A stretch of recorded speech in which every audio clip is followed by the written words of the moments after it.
as we hang out for a minute.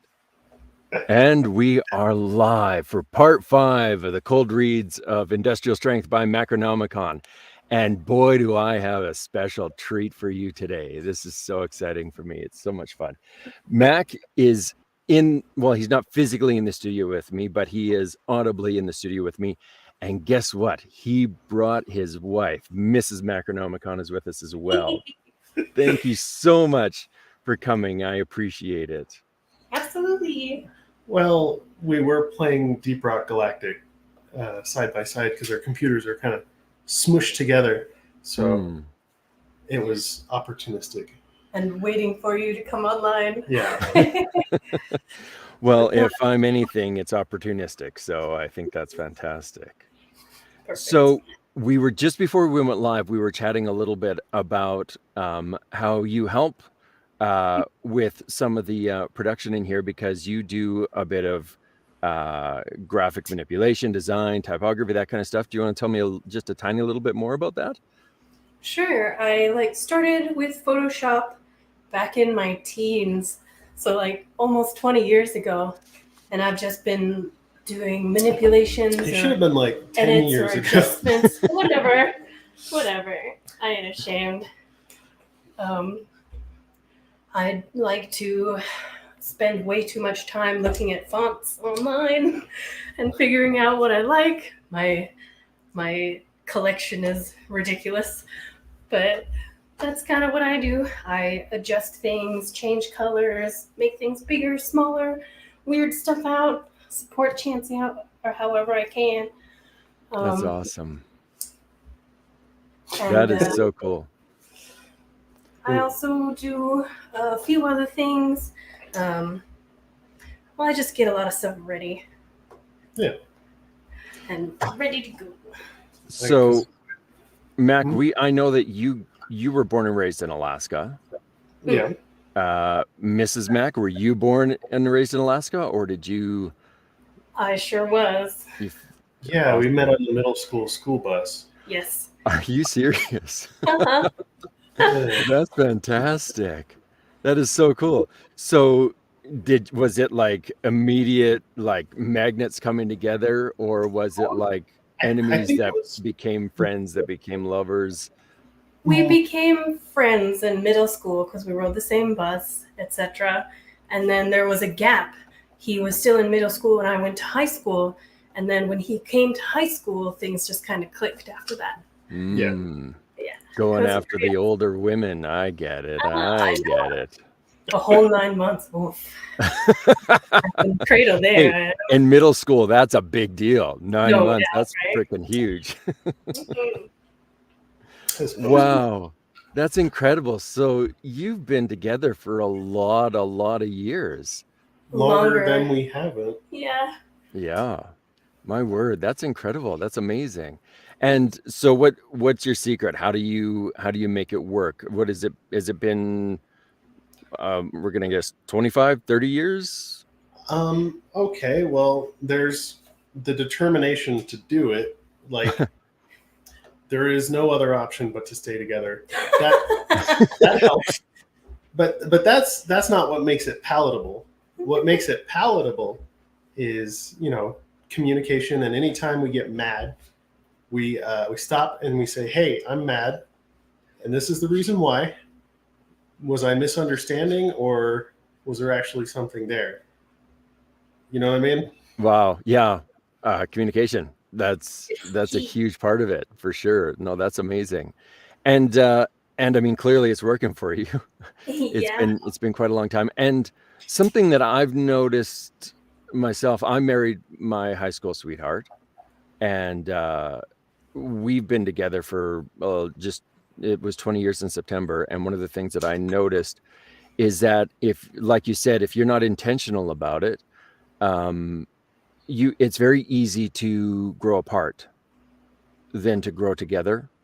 Because I mean, when you start together so young, I'm sure that you guys, I don't need to be telling you this, I guess, but when you start together so young, you don't know yourselves when you're teenagers. Even when you're in your early 20s, you still haven't figured out your identity, and so much about yourself can change, and adapt, and you start deciding how you view the world and what your personal beliefs are and all that kind of stuff. And if you aren't communicating with each other and intentionally working on growing along that path together, you can very easily find yourselves drifting apart, and then not like feeling like you're sleeping next to a stranger, I suppose is the way to put it. Like becoming a person who the other one doesn't know. Right. Yeah. Yeah. Well, we've been just kind of together for so long. We started living together like 2 years after we met, or after we became like a unit. I hope it wasn't after you met, because if you met in middle school, No, after we became a unit, like after right around when I graduated high school. Yeah. Right. We started living together and just growing and becoming people together. That's It's really awesome. Interesting. That's really awesome. And so did you?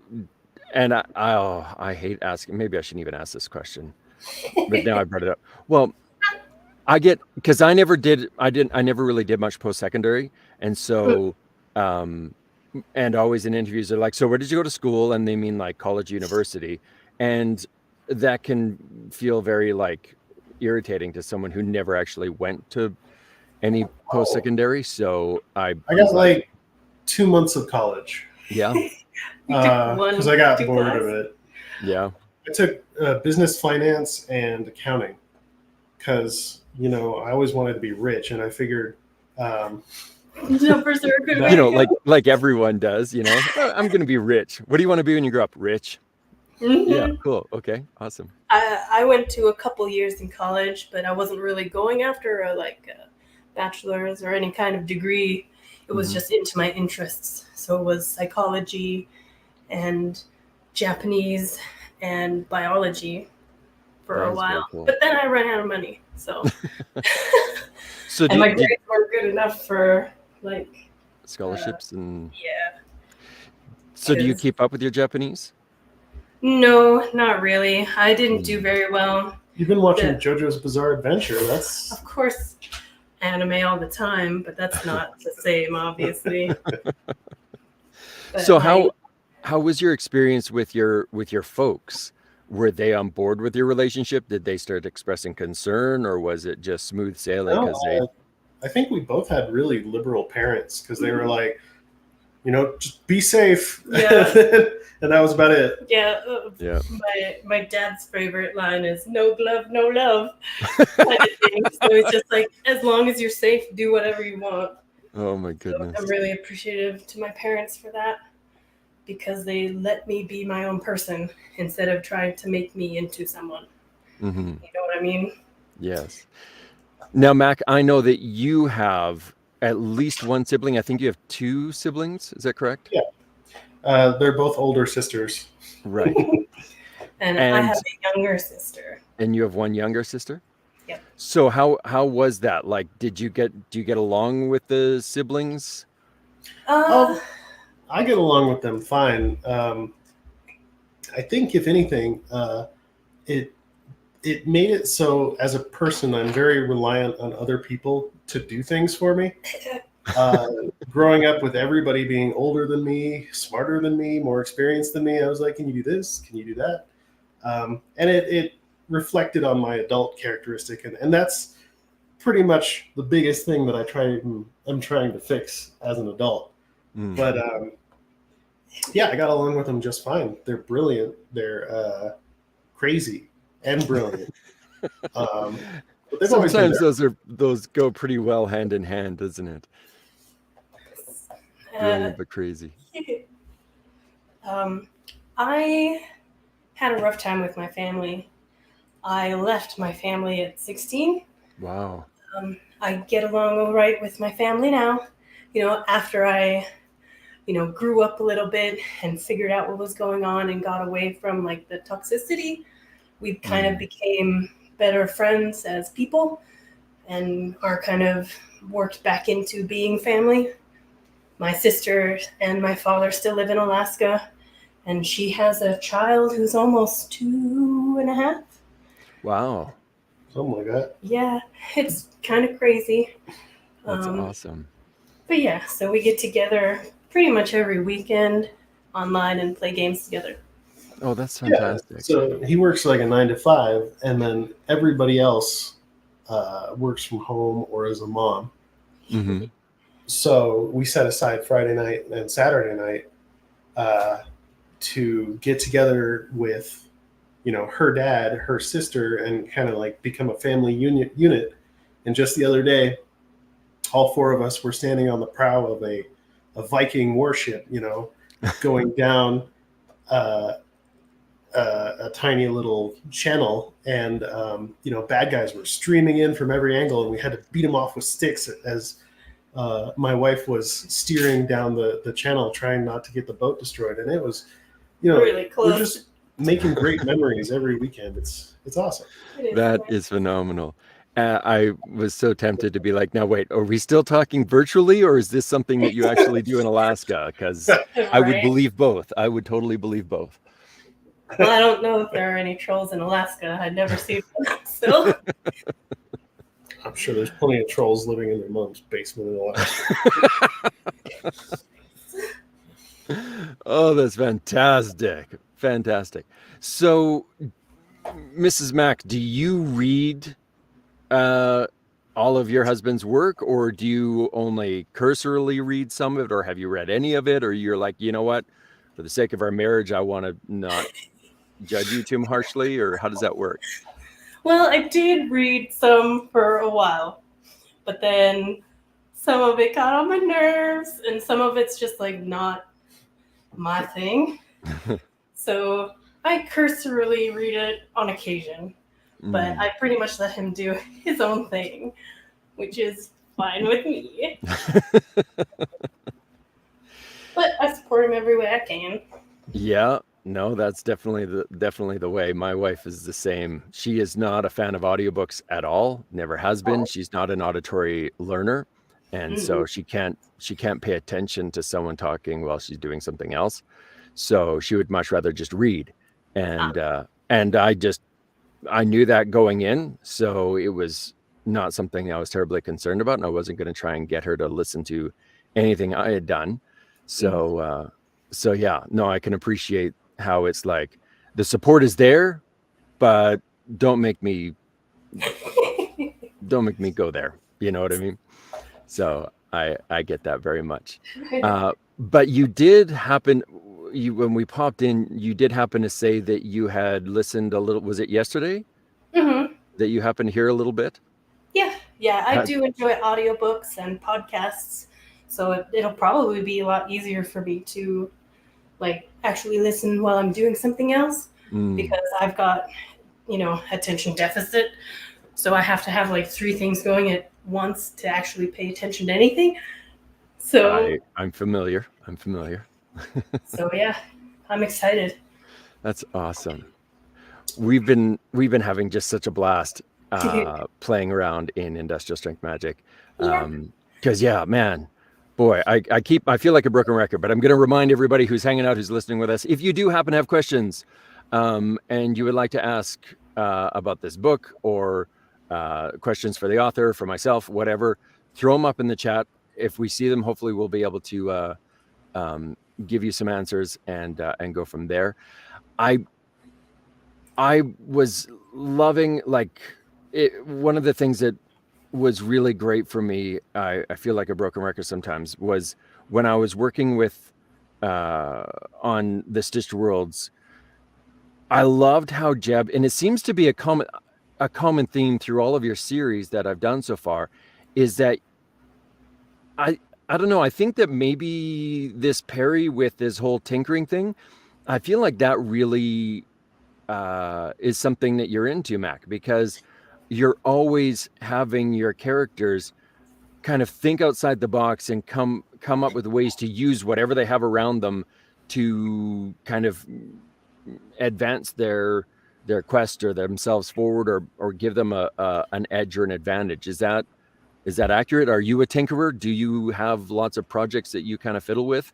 Well, here's the thing. I would love to be a tinkerer, but there's a certain mindset that has to be both creative and fastidious. Mm-hmm. And I have the creative part, but I don't have the fastidious part down. I'm lazy and sloppy. And, I would love to experiment with solar panels and get one of those little kits that kids get where they can, do little chemical reactions and stuff. But like, I don't have the discipline required to learn that kind of stuff, which really makes me sad. So I have my characters do it instead.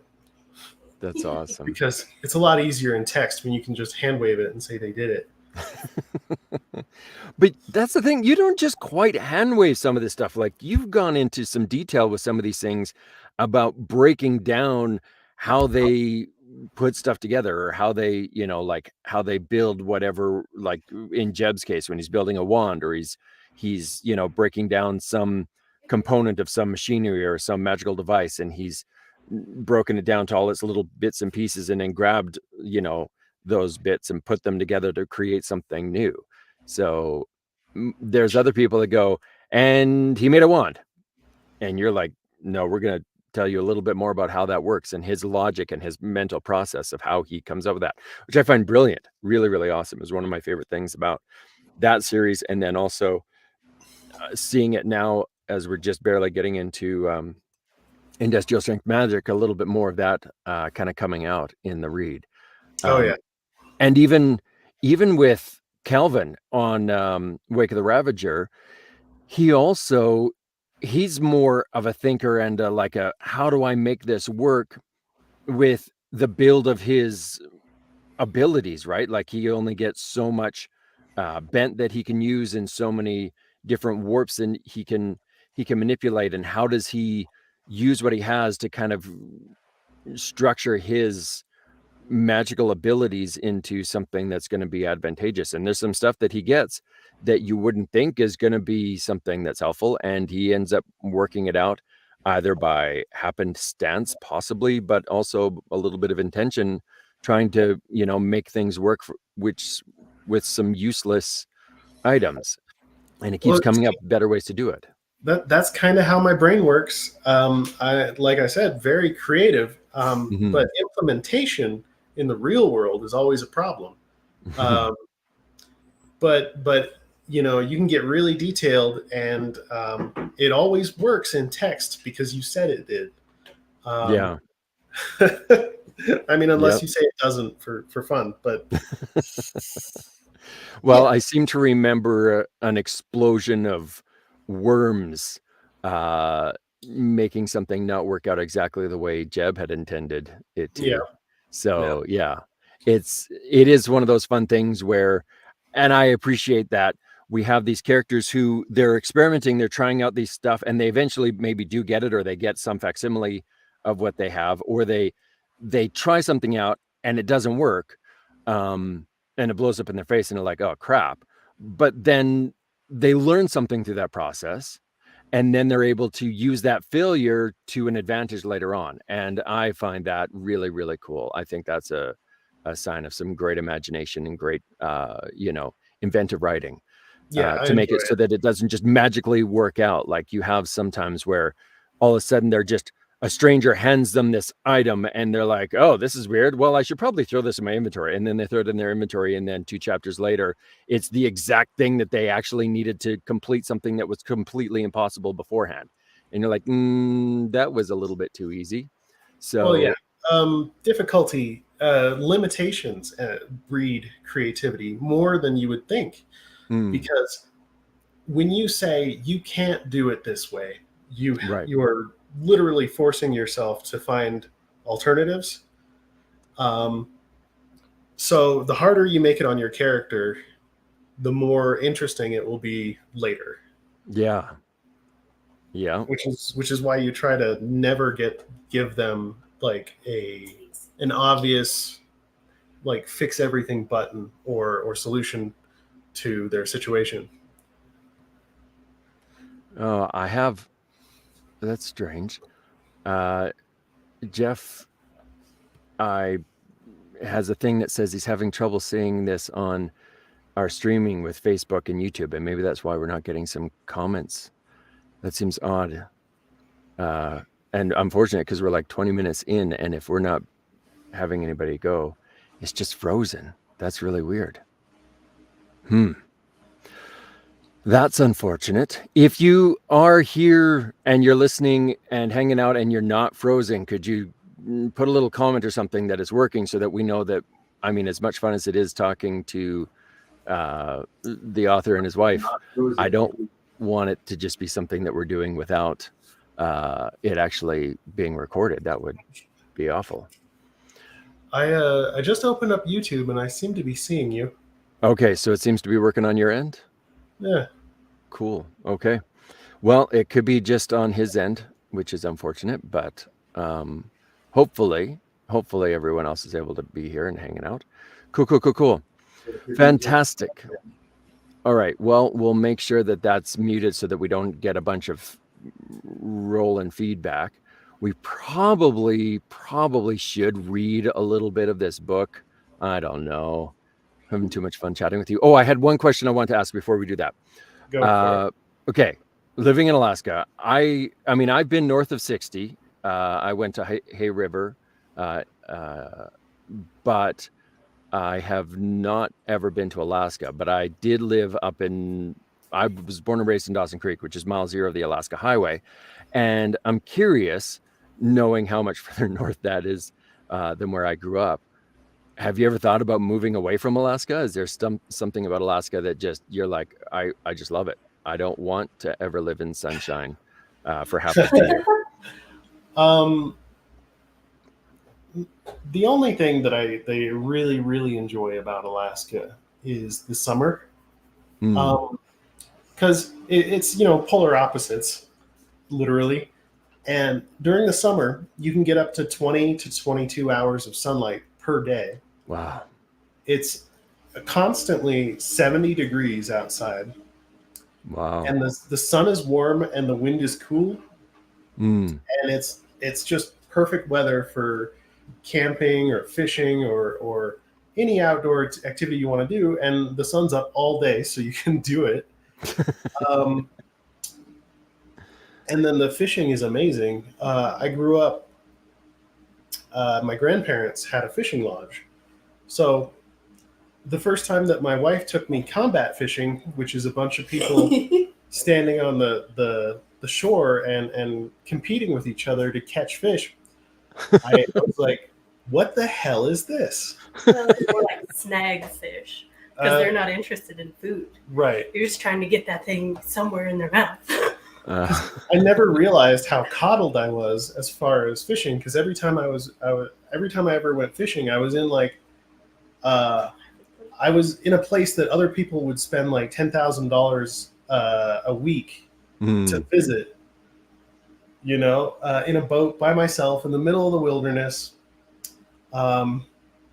just catching salmon with nobody else around. Wow. And then,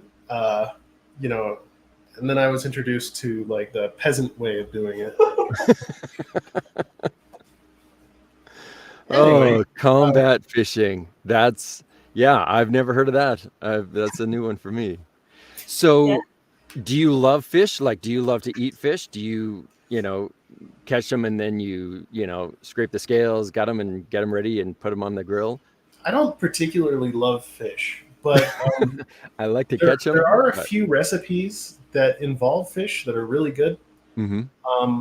Because like smoked salmon is one of the most delicious things you'll ever eat. Fish candy. And then there's also this dip that's basically you take salmon or smoked salmon, I think, and then cream cheese and like Greek seasoning. And then you mix it all together and it makes this super dense dip that you can put on crackers. That's absolutely amazing. It does that actually sounds really good. Really and then good. Another thing that I did with fish when I was younger is there's something called a fish wheel. And salmon, when they come upstream, are coming against the current. So what a fish wheel does is it uses this paddle that's pushed by the current that the fish run into, and then it scoops them out of the water and into the boat with absolutely no effort on your part. Wow. So basically, there were days when I was young where you'd catch about 180 fish in a day, just sitting on the boat, and then you'd go take them home, or you'd fillet them there, and then take them home, and you'd have this big chest freezer that's like big enough to store 4 or 5 bodies, stacked completely full of salmon fillets that you would then get to eat for the rest of the year. Wow. Wow, that is crazy cool. That is crazy cool. Okay, so here's something that I have to ask, because I'm not sure if it's everywhere or whatever, but when I went up north, there was at one point they were having a outside picnic kind of potluck thing. There was a whole group of us, and as I was filling up my plate, of course, there was fish there, ready for you to consume, but it was like the whole fish right there. And as I was going to get some, one of the guys that lived there said, "Are you going to take the eyeball?" And I looked at him and I'm like, "I'm sorry, what?" He's like, "Are you going to take the eye? I mean, you're a guest, so I don't want." And I'm like, "Oh no, you go right ahead. That's okay." And he's like, "Oh, really?" And he just scooped it right in there. He's like, "Oh, juicy." And I'm like, what now? So okay, is this... as far as I know, that guy is just crazy. Well, because I've never, in my life, seen somebody do that. Oh, that's... Hey man, fish head soup is a thing out in Alaska. It's good. I have heard of fish head soup. Yes, but yeah, I was just like, there was the delicacy, and I remember it reminded me of when I went to Nova Scotia to visit my family there, and my uncle is like the quintessential seafood master of everything. And so if it's in the sea, he can catch it and he knows how to cook it. And so we were having a big lobster bake, and he was going to show me how to eat a lobster, like really how to do it. And I was like, okay. So we grabbed this lobster, and he's like, okay, so then you grab them here and you grab them here and you twist and you crack and you pull. He says, okay, and then you take this part and you rip this off. And he says, now you see all of this stuff along his back? And I'm like, you mean all of that green sludgy goop? And I said, yeah. He says, okay, so you take your finger and you put it here and you run it down along there. And I'm thinking, yeah, it looks like algae paste. And so I said, like I'm thinking he's going to run his fingers, just run your finger along there and then flick it on the ground, because you got to get rid of that. It's disgusting. No, you pop it in your mouth. And I'm like, no, we're not doing that. Not going to try it. Thanks. He's like, oh, it's the best. It's the delicacy. And I'm like, for me, whenever I hear the word delicacy, I think not something I want to try. If you tell me it's a delicacy, then I'm good. I don't need that. Monkey brains, delicacy, I'm okay. The undigested, disgusting sludge of the lobster, I don't need to have that. And fish eyes, yeah, I'm sure that it, might have a very satisfying pop grape kind of thing, but I'll have grapes. I don't need eyeballs. So yeah, I've been like, oh boy, sometimes you get nervous about that kind of stuff. Could have been messing with you too. Well, the joke's on him then, because he full on ate that eyeball and had the happiest look on his face I've ever seen. So yeah. And then later on, there was another guy that was coming in. He was like 2 people down from me. He's like, oh, who got the eyeball? And I'm like, okay. So wow. Goddess says you only live once, might as well try it. There's something about that. Like the people that say I'll try anything once. There's some things that I don't need to try to know that I will not like it. I don't need to, have a nail go through my foot to know that I will not enjoy that experience. So yeah, like there's lots of things that I don't need to try once. I'm good. I don't need to worry about that. Like skydiving, I don't know. I might try skydiving. I think that would be fun. Just dip your tongue in. But that taste will forever be part of my memory. And yeah, I don't know. I will try some testicles if presented nicely. Okay.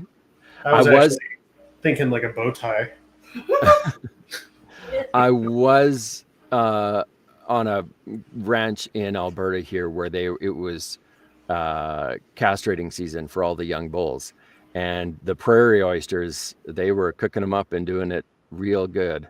So yeah, I'm familiar. I'm starting to realize I have some really strange food experiences in my Canadian travels.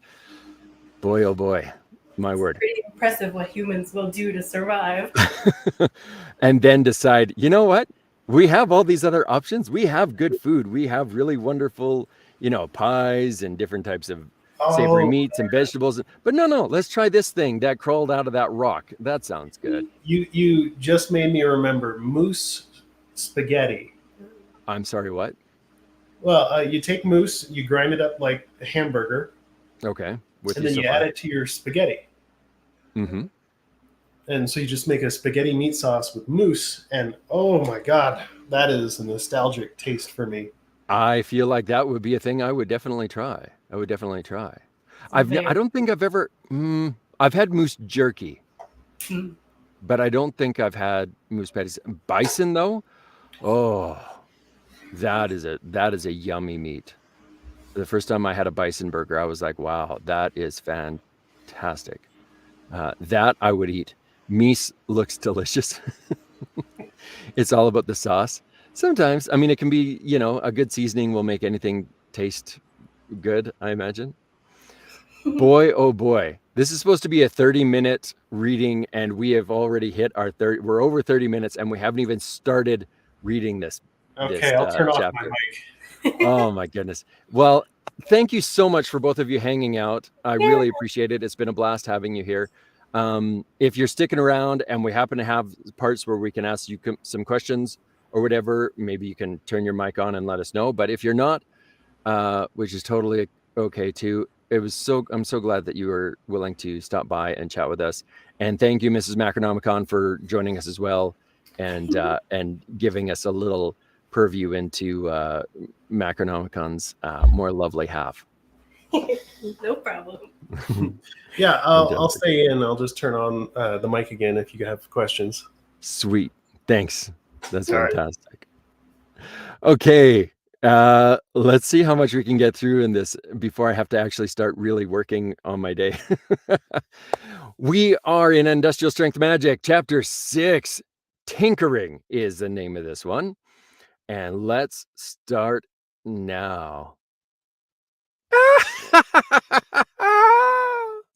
Heather kicked her heels and clutched her stomach. Oh my God, it hurts. I'm not getting it, Brandon said. On the TV screen was a still image of Hexen and the Mechonaut facing down a single dark-haired teen on the sidewalk, both of them radiating disapproval. The young man was faced away from the camera, but Heather obviously knew who it was. Under the image was the caption, Hexen and Mechonaut see eye to eye on teen truancy. Oh, poor Percy, poor Percy. I knew I was going to hear more about it, but from Heather? That burns. Did you guys want to see what I was working on, or what? Perry asked, crossing his arms and trying not to blush from the sheer unadulterated humiliation of having his parental scolding caught on camera. Sure, Heather said, wiping the tears out of her eyes. But why was it funny? Brendan asked. That kid was Perry. He got a talking to from 2 supers on the scene, including the cowl. Brendan chuckled. That is funny as long as he didn't get hurt, I guess. Brendan, never change. Right this way, Brendan said, monitoring for them to follow him from the living room to his room, where his current experiment rested. Is it, underneath the cardboard? Heather asked. On Perry's desk was a seemingly innocuous single sheet of cardboard, about the size of 2 palms, unremarkable save for 2 thick copper wires sticking out of either side. Perry had converted it into a battery by taking advantage of the corrugation to house the diluted chemicals. His class perk had smoothed out any of the unfeasibility of the process and strengthened the finished product beyond what was logical. It is Oh, Sean, that's not her. It is cardboard, Perry said, slipping on some thick rubber gloves before he carefully grabbed the two wires and held them close to each other. Zap! Holy! Brendan took a step back as electricity arced 3 inches between the two wires. What the hell? You made this, didn't you? Heather said. It was not a question. Yeah. So you got a tinker power from your dad? So you got a pinker person. You got a tinker power from your dad, Heather said, appraising the cardboard with a critical eye. Not by choice, Perry groused internally. What? Brendan's jaw dropped, glancing back and forth between the two of them. What? He turned to Perry, his eyes twinkling. Are you going to apply the Nexus and go fight crime and stuff? He asked. Does your dad fight crime? He's a tinker, right? Most tinkers don't actually fight crime. They work for the city and provide support systems for the wall and the Nexus, Heather said. Like Perry's dad. It's a lot safer and more productive than gallivanting around in power armor. That takes a special kind of idiot. Maybe like that. Oh, yeah, that makes... Oh, sorry, wrong person. Oh, yeah, that makes sense. Not quite as cool, but it makes a lot more sense. Brendan deflated, taking it hook, line, and sinker, as usual. Thanks, Perry mouthed. Heather shrugged. There was a bit of an unspoken agreement between them to keep a lid on the amount of information about their respective families that got into civilian hands. And while Brendan lived in the same neighborhood, which was crawling with supers, there was more luck. That was more luck than anything else. He was still a civilian. After his friends left, Perry sat down and had a real think about what Heather had said. It takes a special kind of idiot to gallivant around in power armor. Was Perry that kind of idiot? I get that feeling. He'd wanted to do what his mom did since he could remember, because it was awesome. And even though his parents had ruined the mystique of the cape/cowl dynamic for him, it was still more appealing than working a regular job or being one of the Nexus's pet tinkerers. And would you have saved that woman from Dave if you were smart? And that adrenaline rush. Oh, it felt so good. I guess I am that kind of idiot, Perry thought, running his fingers through his hair. New quest. Make a suit of power armor. Idiot. Reward. 400 XP. Before we get to that, I need to figure out where to assign my extra points. Perry pulled out his calculator and began running the numbers. If I put all 3 points into attunement, that would bump me up to 5 attunement, arguably my most build-relevant stat. Perry punched some numbers into his calculator. Oh, this is going to be fun. How do I say this? 1.05 over 5. Is that how you say that? Or to the power of 5? Does that mean that symbol? Yeah, that would be to the power of 5 because Okay. it's a compounding. Compounding. Yeah. Okay. Just wanted to be sure. 1.05 to the power of 5 equals 1.2762. A little over a 27% boost in material frequency from attunement, which currently stood at 10.25%. Perry glanced over at his body and HP stats. But if I'm going to do this thing, don't I want a bit more survivability? Longevity means extra levels. Can't level if you're dead. Perry did not like that he'd be vulnerable after only 2 hits. Body itself offered its own form of defense. If he raised the stat high enough, he'd be able to shrug off bullets regardless of whether or not he had HP. But that would take dozens of points. Dozens, all the while my inventions would only improve at a modest rate. And I mean, I don't want to be a musclehead. Perry wanted to defy reality, not punch things really hard.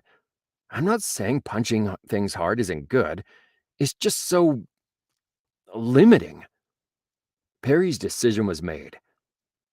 God hates a coward, he thought, dropping all 3 points into attunement.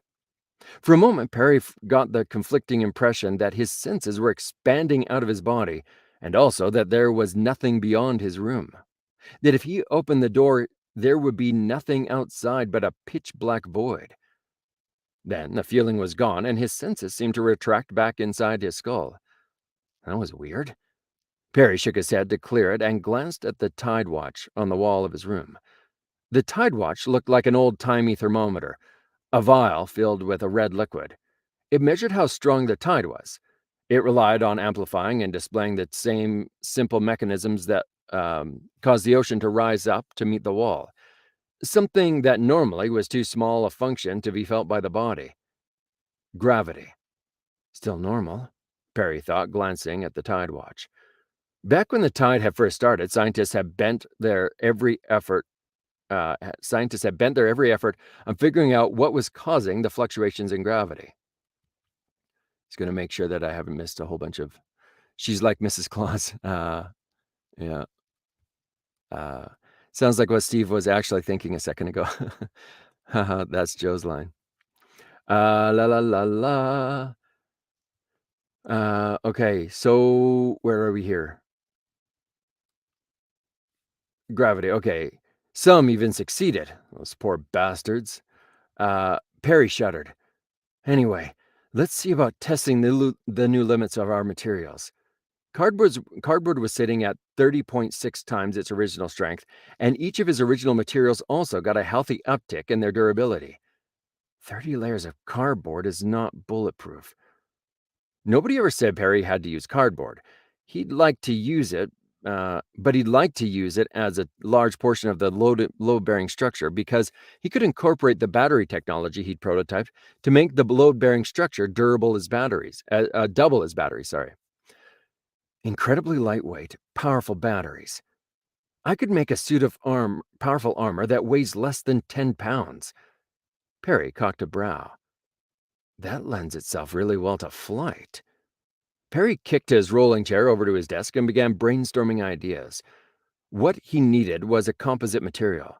Cardboard was far too soft to stop a bullet, but a handful of millimeters of steel could do it, because a large portion of stopping bullets was causing the bullet to shatter on impact, and steel was simply harder than lead. I guess I'd have to hope that the opponent didn't have a prawn gun. So I'm going to want a tiny bit of super thin steel sheet for hardness, cardboard as a light but relatively strong filler material / battery, rubber sealant for flexibility, and to protect the components from leakage, and duct tape, because that video where the guy couldn't shoot through a roll of duct tape was awesome.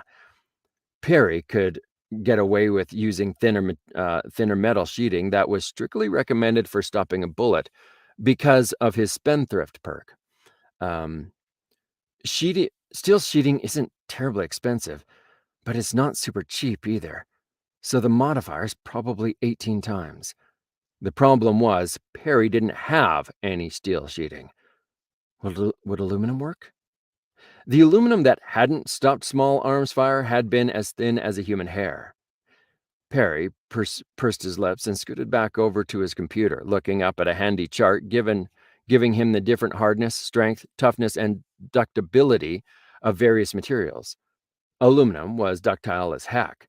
Its hardness wasn't great, but wasn't that what the spendthrift perk was for? At approximately 30 times strength, it would only take a handful of millimeters to stop a bullet, and be lighter than steel besides. Another thought occurred to him, and Perry started researching. Is aluminum foil actually aluminum? Yes. How thick? Heavy duty equals approximately 2 cans thick, 1/5 of a millimeter. Perry frowned. Don't we have some of that in the kitchen? Several hours later. I think it's safe to say we got our armor material, Perry thought. The armor was about a quarter-inch thick, with multiple layers of aluminum foil sandwiched between rubber sealant, with cardboard battery on the inside and a cardboard facade on the outside. Perry didn't have to put cardboard on the outside. But he decided to do it because it made him look like a complete idiot. People wouldn't take him seriously until it was too late, and a couple extra seconds of confusion could make all the difference. Taking a page from my dad, I guess. Plus, the cardboard made it easy to modify the outside and conceal the guts of the armor.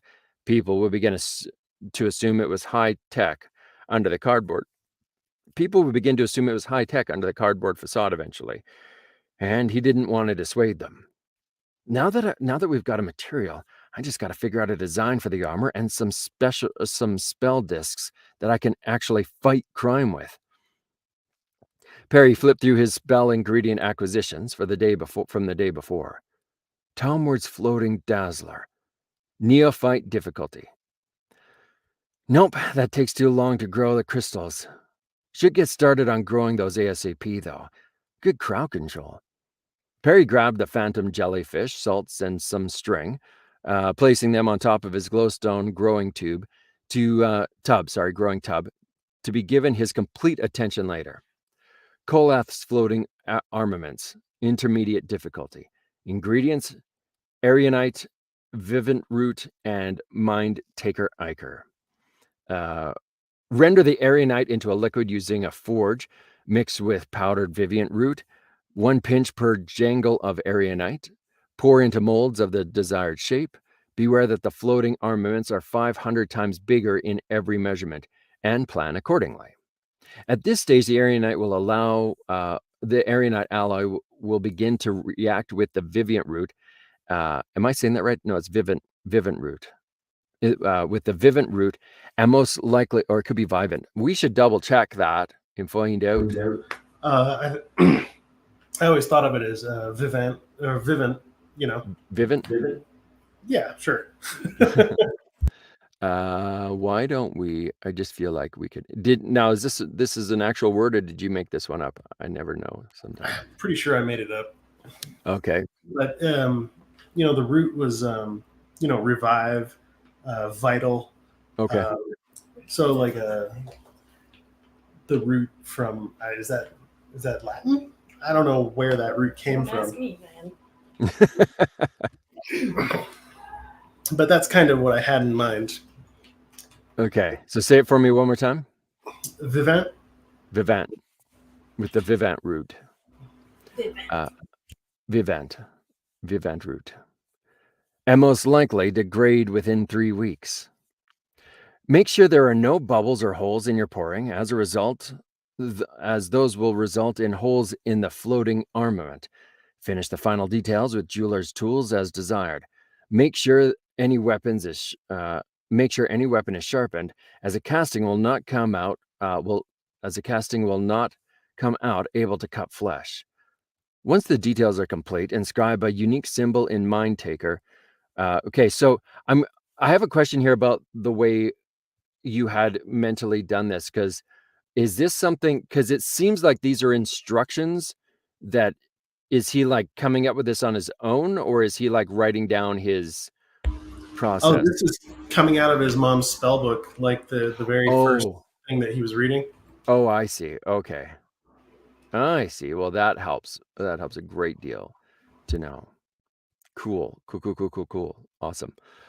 All right. So, once the details are complete, inscribe a unique symbol in Mind Taker Ichor on the finished product. So, on the finished product and a matching one on the controller themselves. Accuracy in the crafting of the anima and the control symbol increases the longevity of the casting. A poor casting will only last a minute or so. Excellent castings have been known to last days. King Javna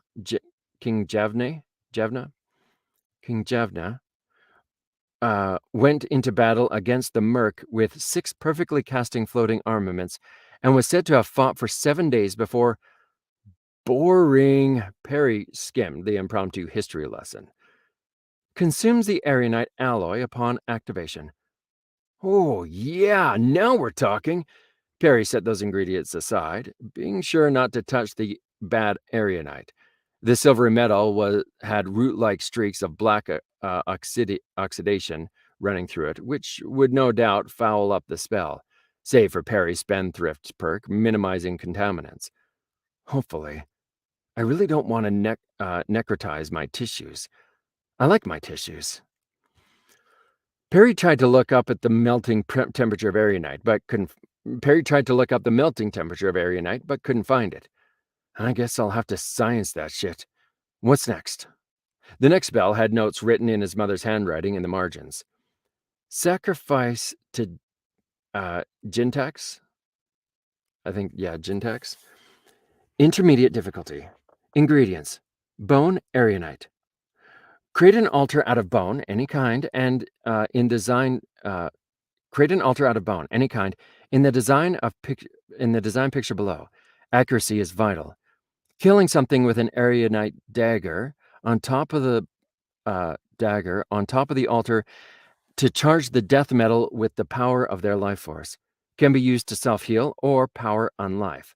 Ooh, getting into some necromancy, sort of. This spell is forbidden for many reasons, but is detailed in this book to spread awareness. If you spot someone creating something like this, seek a representative of the council. Mom's notes were as such. Trap! The ancient Zalish language shown here are actually insults to the blood god. Interesting. The council were power-hoarding jerks, and any credulous dipshit who attempted this would invoke Jintax's ire. Below are the proper symbols inscribed from a successful casting by a necromancer I re-deaded. The aragonite dagger does not have to be the cause of death, merely present, and I found that Jintax is just as happy with roaches and mice as anything else. They actually make really good roach motels that pay magical dividends. Okay. Perry didn't have any bones at that moment, so he set that one aside. I'll come back to that one. Draeger's flaccidity. Advanced. Ingredients. Corazon bat shriek. Wow, this is awesome. Dried gold fruit, hool horn, muck slime, silver bowl. Mix the powdered gold fruit with the whole horn in the silver bowl, 1:5 ratio. Add muck slime until the mixture becomes a paste. Coat the inside of the bowl. Induce the Corazon bat to shriek. Is that right? Induce the Corazon bat to shriek towards the bowl such that the silver begins to hum. Face the concave side of the bowl towards the intended recipient. Indented. Unfortunate if they're indented. If the spell was successful, the target will lose rigidity and melt. This is harmless to living creatures, and they regain their shape in a few minutes. Inanimate objects reharden when the effect is over, but do not regain their shape. Note: this recipe is labeled as advanced, as it appears to be very difficult to be reliably achieved. Draeger invented the spell as a joke, but it rarely worked beyond the first time. Still, it has worked often enough to consider it a true spell, if an unreliable one. I like this one. It sounded like the silver bowl acted as a satellite dish, and when it resonated with the bat screech, transferred those vibrations to the mixture and concentrated them on a single point. It made sense it didn't work very often. Not every silver bowl and the exact same dimensions. Not every silver bowl had the exact same dimensions, and not every bat screeched it the exact way every time. Perry intended to control the variables. He wrote it down along with a few notes about how it could work. All right, we've got 2 spells we like and can begin to work on right now. Draeger's flaccidity and Kolath's floating armaments. Really, he has a bat just hanging around? That's incredible.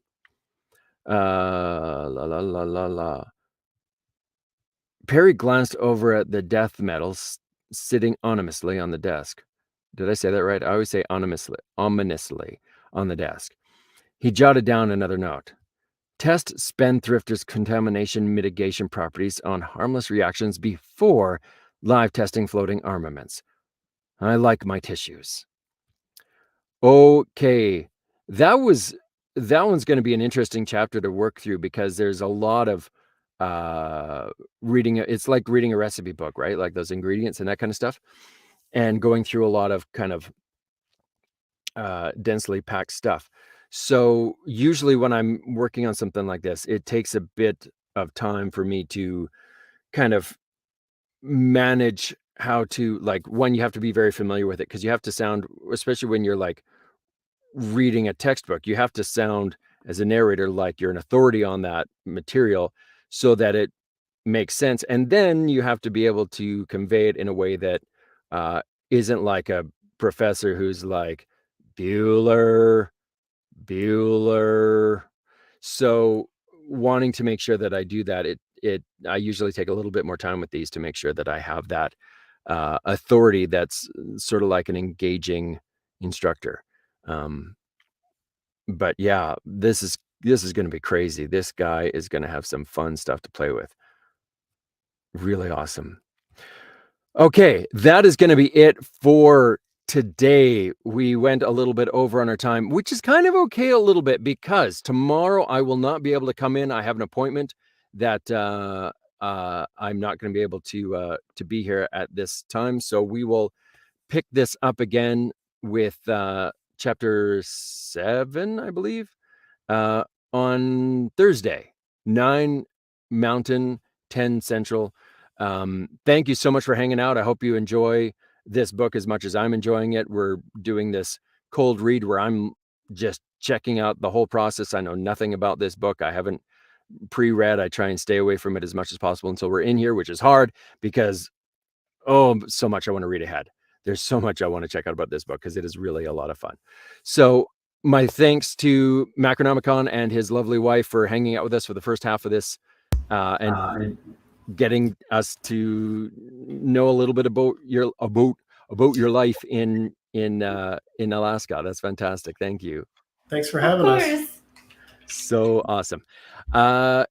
In the description below, you will see links to the Discord for Sound Booth Theater, links to my Discord at Campbell's Corner, where I live stream my recordings of the books that I'm working on, and also Macronomicon's Patreon, which gives you advanced access to his writing, some other special goodies here and there and everywhere. So do go and check those out.